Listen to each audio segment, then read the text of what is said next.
આજે આવ્યું હતું લેનોવાનું લેપટોપ અને એમાં તકલીફ એમ થતી હતી કે બંધ થઈ જતું હતું ચાલુ કરીને ત્યાં. તો કસ્ટમરે કીધું એમાં બેટરીનો વાંધો છે. મેં કીધું હું ટેસ્ટ કરી લઉં પછી તમને કહું. તો એમના એડેપ્ટરમાં બંધ થતું હતું ને તો મને એમ હતું કે એડેપ્ટરનો પ્રોબ્લેમ હશે. તો મારી ઓફિસે લઈ આવી અને મારા એડેપ્ટરમાં ચેક કર્યું પહેલાં. તો વાંધો ના આવ્યો પણ ચાલુ થઈ ગયું.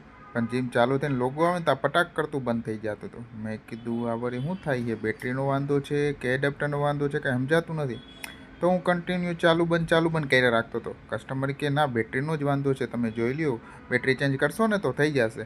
મેં કીધું ના સાહેબ આમાં એ પ્રોબ્લેમ નથી. આમાં આપણે ગમે એટલું કરીને છેલ્લે જો બંધ થઈ જતું હોય તો બેટરીનું આમાં ખાલી કામ એનું બેકઅપ આપવાનું છે, ના કંઈ ચાલુ કરીને બંધ કરવામાં. ક્યારેક એવી બેટરી ખરાબ થઈ ગઈ હોય તો બેટરીમાંથી આપણે રિટર્ન પાવર આવતો હોય તો એવું થાય.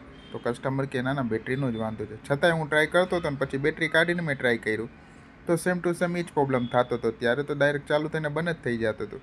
તો મેં કસ્ટમરને સજેશન આપ્યું કે આ લેપટોપમાં જો તમારે રિપેરિંગ કરાવવું હોય ને તો મિનિમમ આટલો ખર્ચો થશે અને વધારે નહીં ચાલે. તો એ કે તો શું કરવાનું? મેં કીધું તો પછી આ લેપટોપ રહેવા દો કેમ કે બહુ જૂનું છે. એ કીધા એમ તો આ થઈ ગયા છે 10-15 વર્ષ જેવું થઈ ગયું છે. મેં કીધું તો પછી આ રિપેર કરવાનું રહેવા દો, કાં તો બીજું લેપટોપ લઈ લ્યો, કાં તો પછી આ રિપેરિંગ કરીને તમારો ખોટો ખર્ચો જ થશે. તો કસ્ટમર કે કાંઈ વાંધો નહીં, તમને જેમ યોગ્ય લાગે એ પ્રમાણે સજેશન આપો. મેં કીધું કંઈ વાંધો નહીં, રિટર્ન લેતા જાઓ, રિપેર તો નહીં જ થાય અને થશે તો ખર્ચો વધી જશે ને એ તમારે એટલું બધું હાલશે નહીં. તો કસ્ટમર કહે કે કાંઈ વાંધો નહીં, હાલો તો હું લઈ જાઉં છું. મેં કીધું ઓકે, બાય બાય.